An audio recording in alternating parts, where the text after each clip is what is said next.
Hey, welcome back to the Ping Pong Flicks Show. My name is Chris Wong. So it appears the Matthew Vaughn Superman conversation has come back on a recent episode of the IGN UK podcast. Matthew Vaughn has confirmed he is still in talks with WB about Superman. And this is what he had to say. He says, I do love the world of DC, and I've been talking to them at the moment about a few things. It's more fun getting involved with franchises when they're on the town, because then it's easier to make a good film. So if I got involved with a few of the superhero films out there and that have been disappointing, it's going to be, if I do okay, it'll probably be better. So when I did the X-Men, there was, a pretty low bar. X-Men 3, no offense, was not a fantastic piece of work. It's much more fun saving and reinventing something. I'd be more intimidated trying to do a new Guardians of the Galaxy, for example.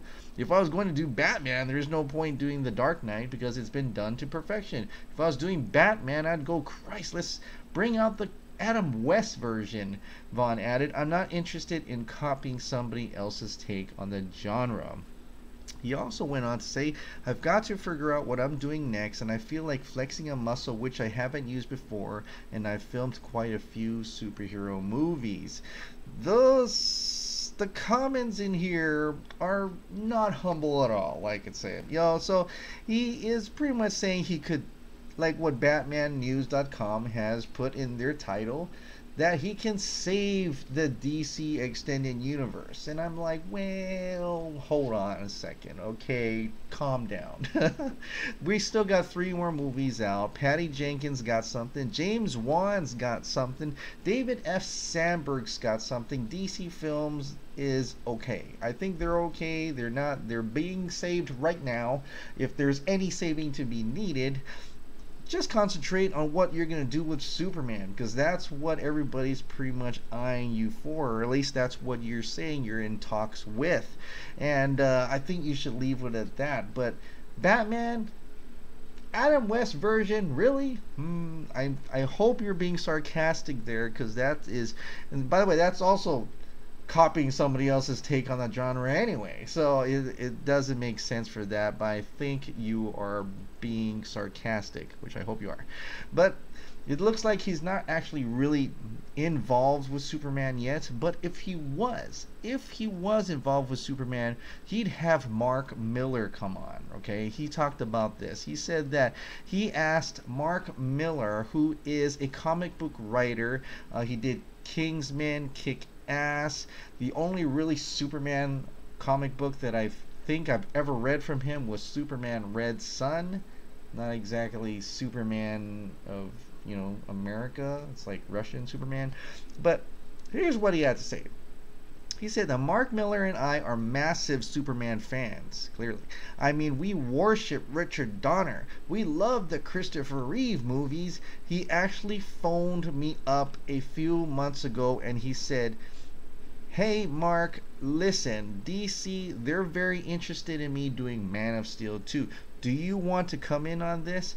And Mark Millar said, I'm exclusive to Netflix for years. We can't even have that conversation. And he was like, oh man, what's the chances of this? And then he kind of drifted away. And he's attached himself to a couple of things and all that, so it's one of those things that if somebody phones Matthew up and offers him money, it could all change tomorrow.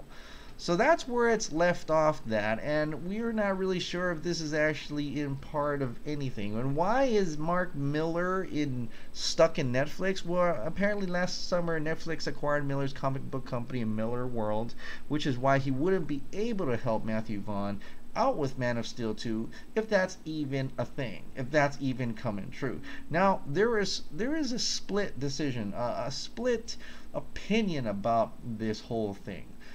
Some of my friends were like, yes, this is going to be good. This is going to be good, Matthew Vaughn. I love you. Mark Millar, let's put it together. And then there's the other side who are like, no, that's not quite going to work. I don't like him. He's going to ruin the Snyder Superman.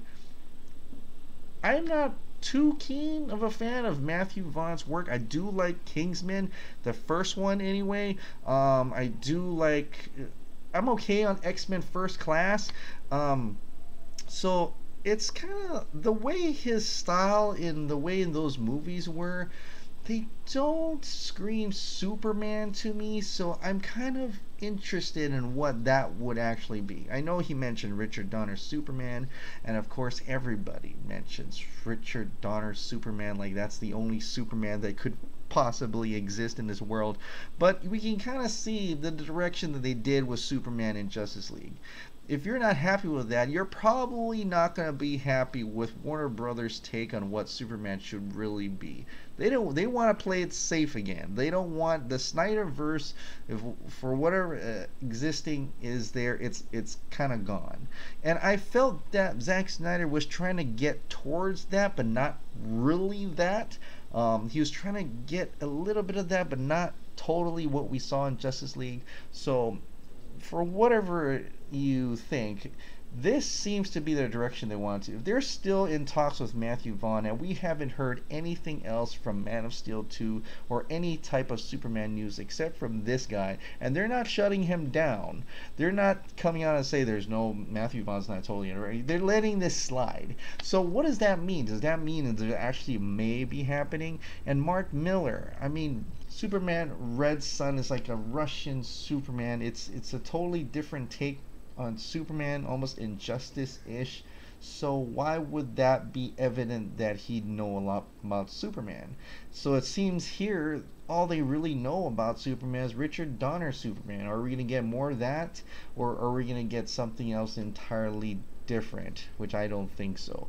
But this is just in talks anyway, so we'll know further. Hopefully we get more Superman type news later down the line, maybe next year, something that at this point I just want them to say it. I just want Warner Brother Pictures to say, we are making Man of Steel 2, and by God, just call it Superman.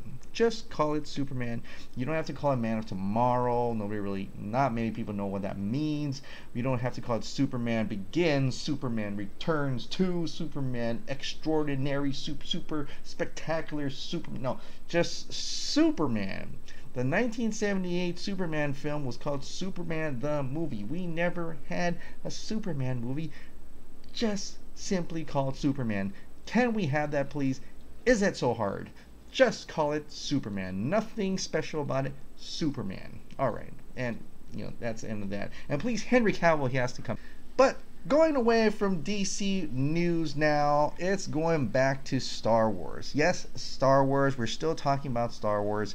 Whether you like it or not, Star Wars is a pretty big news, and they seem to be going after Rian Johnson with tons and tons of question. It's about, and spoilers if you haven't watched it, and I can't believe you haven't watched it. $220 million worth of you have already watched it, but if you haven't watched it, this is going to spoil you right now. Luke dies, okay? He dies without doing a thing. And when I mean thing, I mean actually physically thing. He uses the Force. He projects himself billions of light years away as a Force ghost, which is cool, but it gives no opportunity for him to do anything majorly cool later on because he died. Okay, and because he died, people are wondering, what is his role now? He's dead. His role is gone. Is Mark Hamill not coming back? He's signed up. We only get one little bit of him in Force Awakens. We get some of him in Last Jedi. He is dead. We're not going to get him in the third one. Luke Skywalker. Seriously, 34 years. Luke Skywalker just dies. But anyway, Rian Johnson did say this about if Luke would indeed return. He said, it's fascinating, isn't it? A lot more fascinating than him just tagging along with our heroes with a lightsaber. No, that would be more fascinating. Sorry. So to me, it opened up more potential and seemed like having a full film that is Luke's journey, or zero potential. Because, barely any Force ghosts show up in these movies. It seemed like if there's any place in the trilogy where it's going to have the most potent place, it would be here. But believe me, I wasn't looking forward to doing it. Luke is going to walk out, he's going to get tired, and he's going to sit on a log. That's the type of journey you want for... Okay, I can't even. But anyway, moving on. This is the reason why this is all messed up. And about how I said that it doesn't feel like Force Awakens. It feels like a completely different story to Force Awakens. Or at least if J.J. Abrams was trying to set up something, Rian Johnson dumped it and went into a new direction and tried to tell a story, to tell a message of importance. And it seems like he actually talked to J.J. Abrams. J.J. Abrams didn't confirm this, but he said he talked to him, and this is what he said. He said that J.J. was into it. And I remember that I pitched him the story at the very beginning, and he had notes, but he wasn't like, oh my God, what the hell are you doing? Laughs. No, he was into it, because I think he was into the storytelling. He's a great storyteller himself. He saw the potential of each one of these beats. I think he saw it for what we were going for, which is not, we weren't going for, let's subvert a Star Wars movie, which they did. We were going for, let's make a great Star Wars movie that has things in it that will push the limits of what we can do. Kill off every original trilogy character. That's brilliant. He was really gracious in just stepping back and giving us a blank slate to work with. The starting point was the Force Awakens script, which is quite big, expansive, wonderful starting point. In that way, we are drawing directly from his work. But from that point forward, it was a blank canvas. Blank canvas.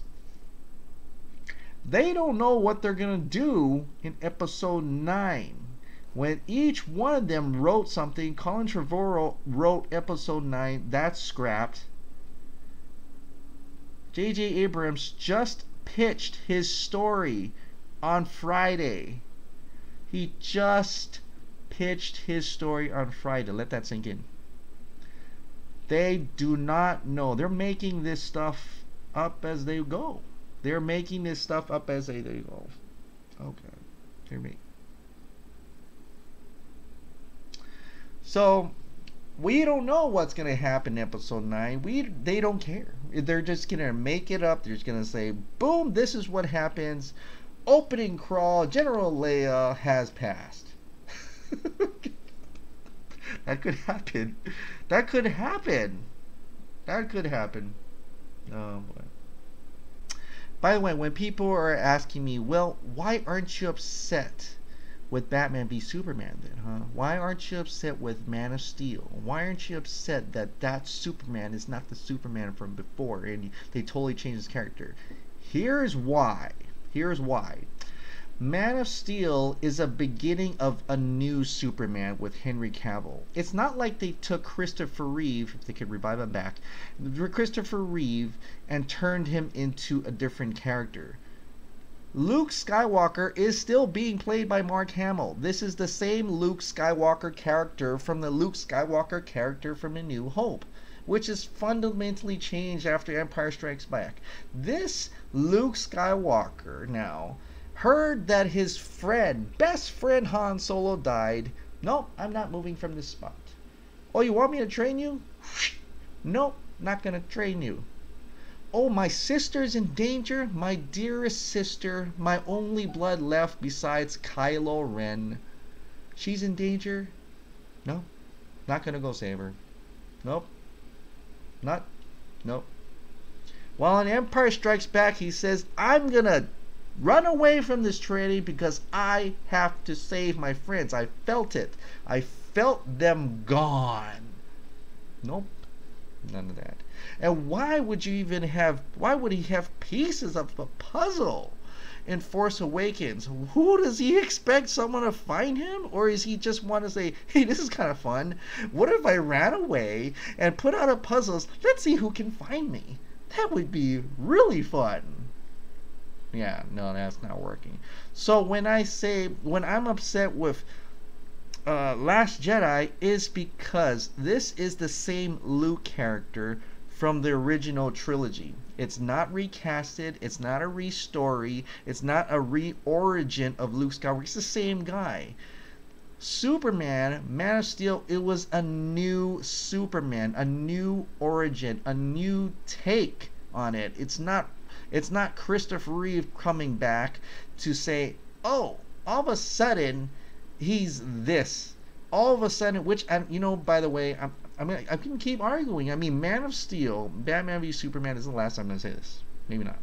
But that Superman is the same Superman. It's just that the world doesn't see him that way. They don't see him. And when people are crapping on you, are you expected to smile the entire time?